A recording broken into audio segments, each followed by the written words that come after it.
for my shoulder. My legs. Okay. When the culmination of trying to collate too many contradictory challenges, all of which you are forbidden to discuss with anyone, seems too impossible a task, one may scream.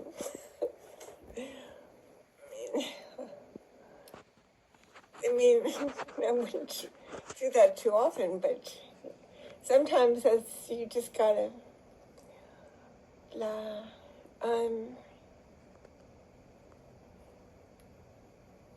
we were visiting,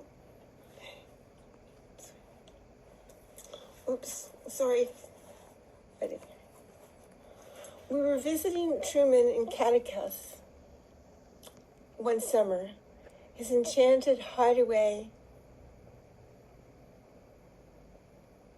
hidden in the crevice of a small cove. I had been standing innocently enough, peering down the steep hill from Truman's backyard garden, where he had demonstrated his new favorite exercise, the hula hoop, which he swore had reduced his abdomen. It had plumped up significantly, and Truman was gleeful at discovering if he did the latest dance craze, the twist, while gyrating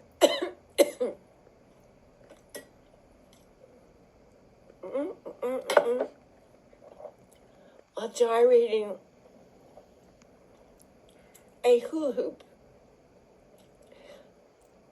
Disco music piped high, easy peasy slimming down would be.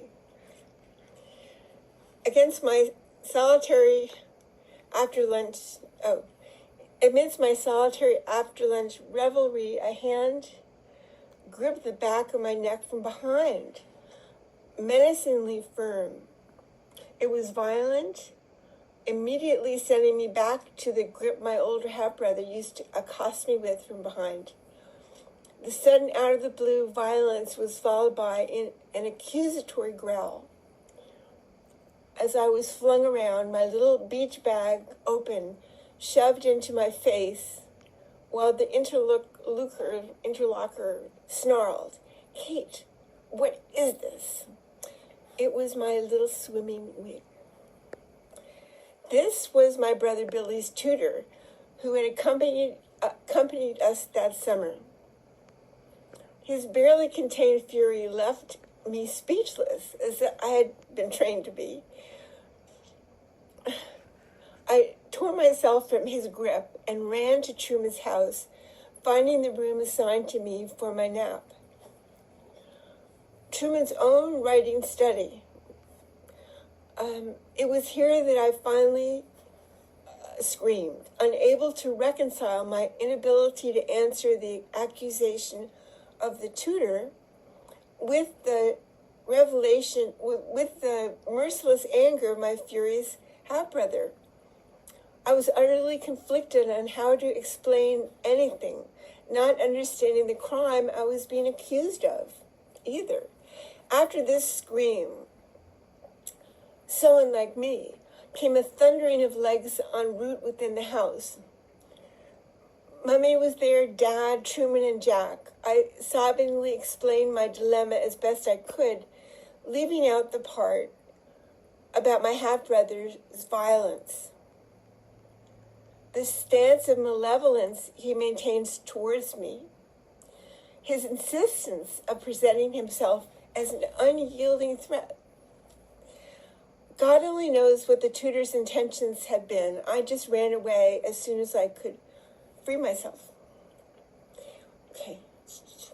Here in Truman's writing room, where he was giving birth to the horrors within in cold blood, was where my cri de coeur finally had been able to be expressed. Was it blood-curdling?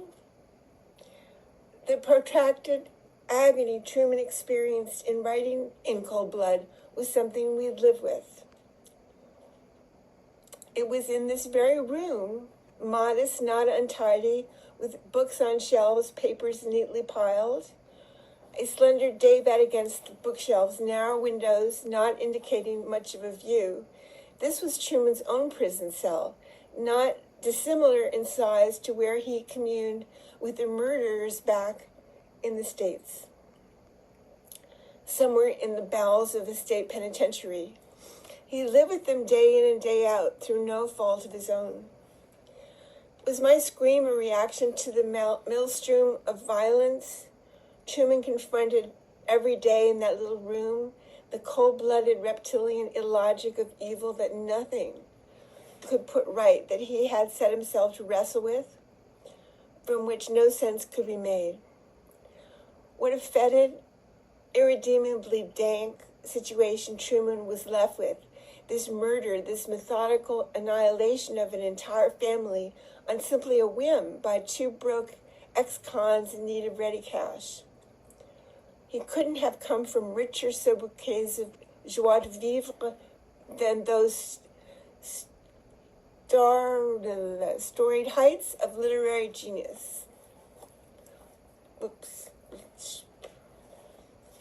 Toasted atop the great ocean swells of traversing amongst the jet set. So the light is from my shoulder. Blah, blah, embraced by the innermost in crowd of the chic and soigné. Had he fancied in taking the most unprepossessing bit of mud to fashion it into a masterpiece? Oops. Observing his own mother neglect him in her pursuit of scaling the social heights, his unerring eye must have easily dissected everything not to do. Himself breezing out and about, so sure of himself, he was able to barge in anywhere, make himself at home, and be the belle of the ball. Easy peasy. This challenge he had set for himself, as if prescribing an electric shock to counter his dizzying success. The abruptness of it all, arriving in Kansas, but the hunger for authenticity was rewarded, if not by the killers themselves, by the Deweys and others in the community of faith, the genuine goodness of the plain and plain-spoken. An antidote to what he knew, everyone knew, was behind the unsustainable razzle-dazzle of the rich and famous at the dawn of a new age of media. So that's it.